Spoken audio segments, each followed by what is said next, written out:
diulang kita sampai hari ini tentu bisa melihat kami sangat berterima kasih atas Assalamualaikum warahmatullahi wabarakatuh. Waalaikumsalam warahmatullahi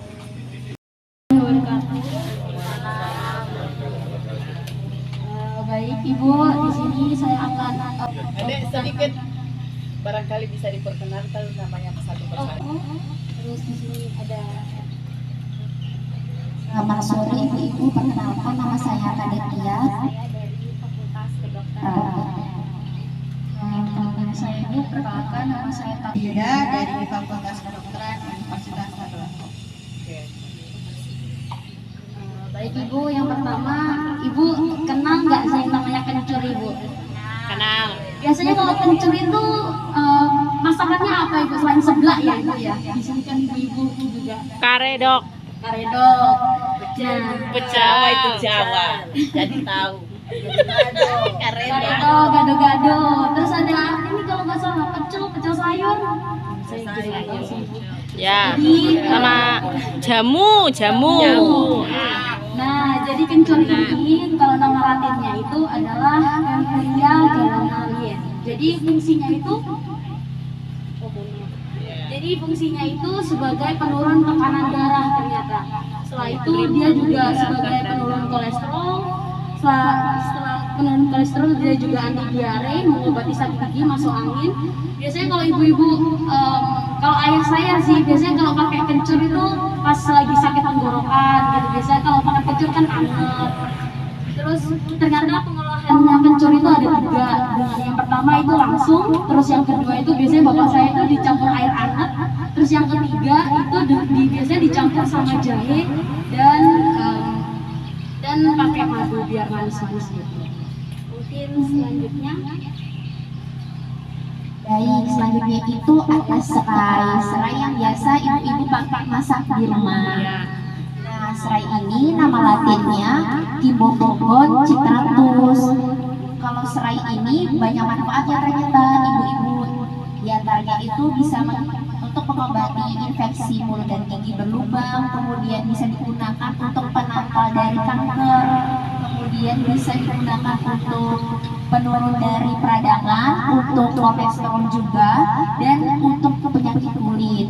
Nah, bagiannya bisa digunakan dari serai itu pada bagian batangnya. Kalau untuk pengolahan dari serai ini, yang bisa saya kasih contoh itu ada dua. Itu namanya teh serai sama limun serai. Jadi kalau teh serai itu, ibu-ibu bisa pakai potongan dari serai, langsung diberikan air mendidih.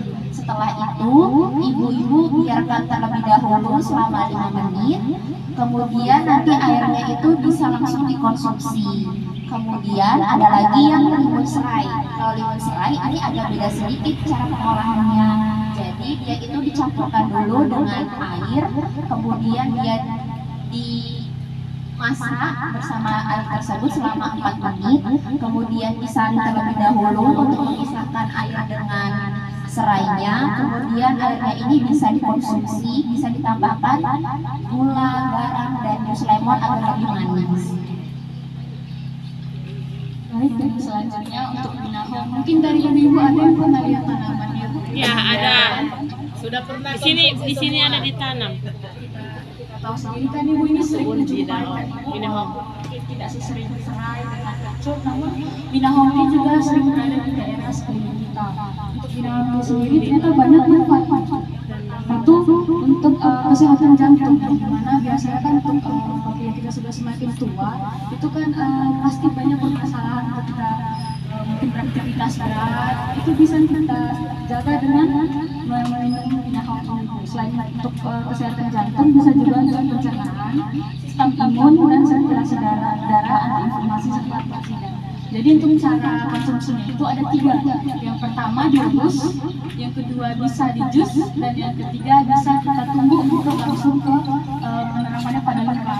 Jadi yang pertama itu dengan direbus, pertama kita ambil sekitar 10-15 lembar, kemudian kita tambahkan 12 air, kita rebus sampai mendidih, kemudian disaring dan diminum 3 kali sehari. Itu bagusnya untuk menjaga kesehatan jantungnya kita. Selanjutnya untuk cara jus, mungkin bisa diambil sekitar 10 sampai 15 lembar juga. Kita cetak